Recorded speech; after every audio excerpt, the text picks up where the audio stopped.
You're 32 years old, and your entire life is burning down. Not metaphorically, literally. Because you're the one who lit the match. It started innocently enough.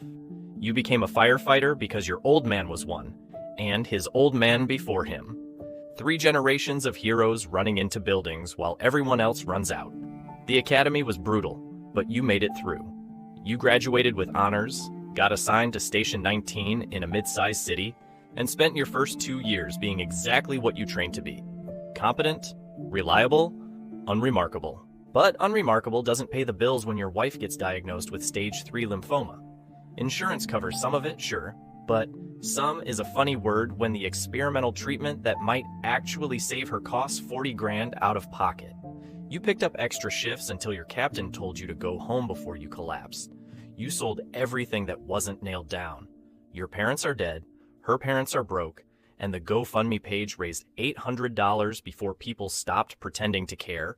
That's when Martinez approached you in the station locker room. Martinez, the veteran with 20 years on the job and a vacation house he definitely can't afford on a firefighter's salary. He didn't waste time with small talk. He asked if you needed money. Real money. You should have walked away right then, but desperation has a way of making you stand still instead. He laid it out clean. Certain property owners want their buildings to burn. Insurance fraud mostly. Sometimes it's a failing business that's worth more as ash than as brick. Sometimes it's a slumlord who'd rather collect a payout than fix the wiring. The job is simple. You start the fire in a way that looks accidental. Then you show up with a crew and put it out. You're the hero and the villain in the same night. Nobody gets hurt because you control every variable. You pocket $20,000 per job. You told him no. Obviously, you're not a criminal. But that night, sitting in the hospital watching your wife sleep with an IV drip in her arm, you did the math. 2 jobs would cover the treatment. Just 2 nights of work. Then you're done forever, and she gets to live. The moral calculus seemed almost reasonable at 2 a.m. under fluorescent lights. 3 weeks later, you lit your first fire. The target was a condemned apartment building scheduled for demolition anyway. Martinez handed you a device that looked like a cheap space heater with a timer. You placed it in the basement near some old paint cans, set the delay for 40 minutes, and walked out. You were back at the station playing cards when the call came in. Your pulse hammered in your throat as the truck rolled up, but your hands stayed steady. You ran the hose, shouted orders, played your part. The building was a total loss, but it was empty and slated to come down regardless. Victimless crime, you told yourself. The insurance company has plenty of money. The 20 grand hit your account 2 days later through a shell company listed as consulting fees. Your wife started her treatment that weekend. When she hugged you and said you were her miracle, you felt something crack inside your chest that never quite healed. You told yourself it was 1 and done. But 1 became 2. 2 became 5. The targets got riskier. A struggling restaurant. A warehouse full of outdated inventory. A boutique hotel that couldn't compete with the new chains. Each time, Martinez assured you the buildings were empty and the owners were complicit. Each time, you checked and double-checked before you lit the match. Each time, you showed up with the crew and fought the fire you started. Your captain praised your response times. Local news called you a hometown hero after you saved a family business by containing the blaze to just 1 section. They had no idea you'd set the timer wrong and nearly burned down the whole block. The money piled up. Your wife went into remission. You should have stopped, but by then you'd developed a taste for the adrenaline. There's something intoxicating about being the only person who knows the truth while everyone else calls you brave. You were playing God in a fireproof suit. Your partner on most runs is a guy named Marcus. 6 years on the job, former paramedic, the kind of firefighter who remembers every address he's ever run a call at and can tell you exactly what went wrong and what went right. He's been at the station long enough to know when something's off. 3 months in, he corners you after a run. Says your timing at the restaurant fire was strange. You were already at the back of the building before the crew even dismounted the truck. Like you knew the layout. You tell him you'd run a call there 2 years ago. He nods. Doesn't push it, but you see him file it somewhere. Then came job number 12. A small commercial building downtown, some kind of import business. Martinez said the owner was in on it, same as always. You did your homework, placed the device in the utility room, confirmed the building was empty via the security cameras you'd looped, set the timer for the middle of the night. Textbook operation. But when you rolled up with the crew 90 minutes later, something was wrong. The fire was too big, spreading too fast. Your device was only supposed to start a contained burn in one section. This looked like the whole structure was involved. You ran the standard approach anyway, but the heat was insane. That's when you heard it. Screaming. Coming from the second floor. The building wasn't empty. Your training kicks in before your conscience does. You grab your Halligan bar and start toward the entrance, but Martinez catches your arm. His grip is iron. "Don't," he says. Just that one word, but his eyes tell you everything. This wasn't a mistake. Someone was supposed to be in there. You rip free and charge inside anyway. The smoke is black and toxic, the kind that comes from burning chemicals, not wood. Your mask filters most of it, but you can taste metal on your tongue. The screaming is coming from upstairs, high-pitched and terrified. A woman's voice. You hit the stairs 3 at a time, your axe in one hand, the Halligan in the other. The heat is so intense your gear is steaming. Second floor hallway. 3 doors. The screaming is behind the middle one, but it's locked from the outside. Not stuck, not swollen from heat. Locked with a deadbolt. Someone put her in there and made sure she couldn't get out. You don't think. You just swing. The Halligan punches through the cheap wood, and you rip the door open. Inside is a woman, maybe 30, cable tied to a radiator. Her eyes are wild with terror, her face streaked with soot. She's not supposed to be here.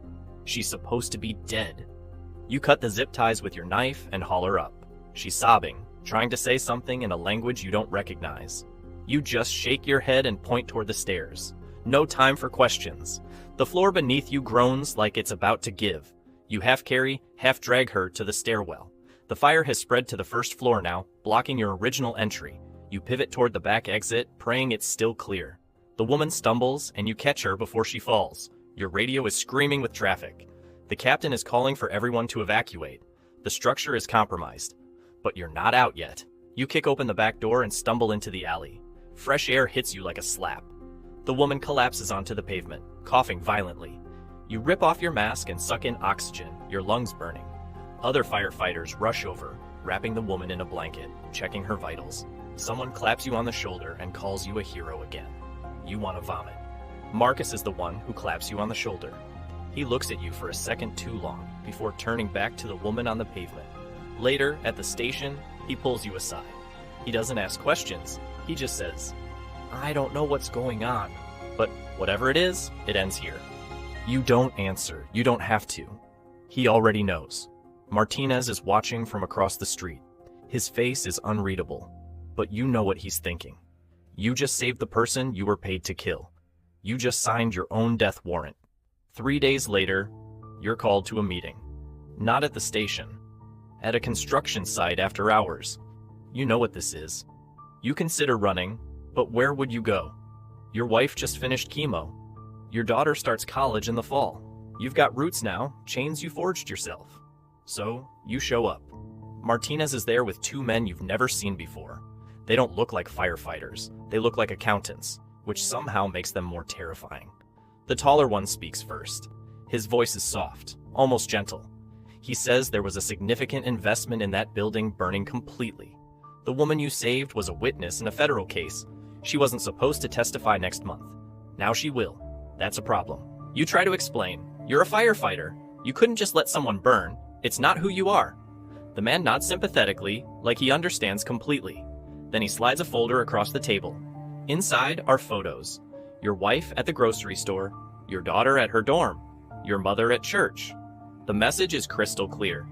You don't get to have a conscience anymore. That privilege died when you cashed the first check. They give you a choice. Fix this, or everyone you love disappears. The woman is in protective custody at a safe house outside the city. They'll give you the address, the security schedule, everything you need. All you have to do is start one more fire. Just one. This time, make sure nobody walks out. You sit there in silence, staring at the photos. Your daughter is smiling in hers, wearing the university sweatshirt you bought her. You remember when she was small enough to ride on your shoulders. You remember teaching her to tie her shoes, to ride a bike, to be brave. What would she think if she could see you now? The soft-voiced man checks his watch. We need an answer, he says. Not a threat, just a fact. You think about the woman in the hospital, the one who grabbed your hand in the ambulance and said something that sounded like thank you in her language. You think about your family, the people whose lives depend on your next words. You open your mouth to answer, and that's when your phone rings. The captain. There's been another fire across town. Suspicious origin. They need everyone available.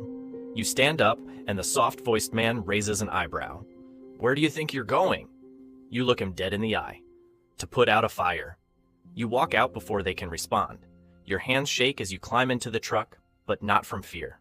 From something else, something that feels almost like relief. The new fire is at a warehouse on the industrial edge of town.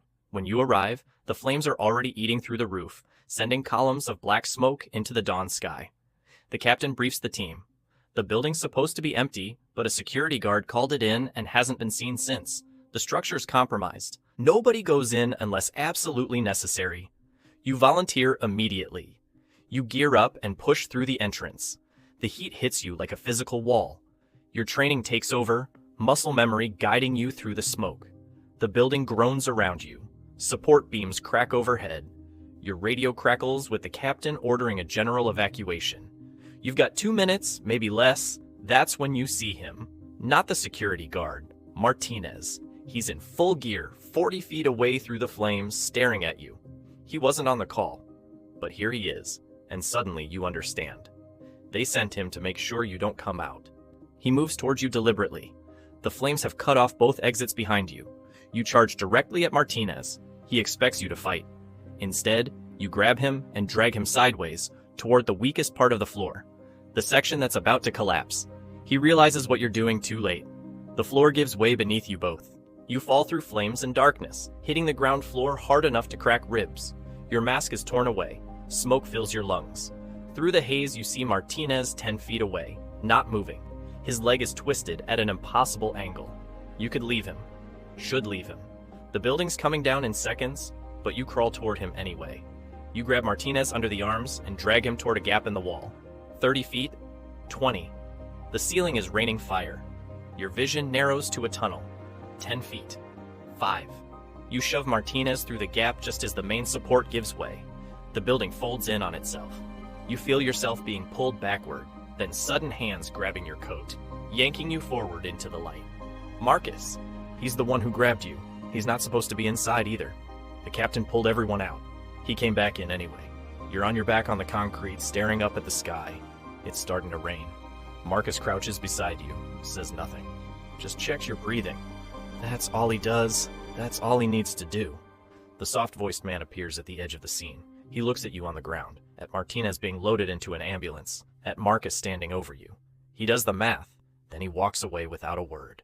You watch him go and know you'll never hear from him again. You're more trouble than you're worth now. Unpredictable. A liability.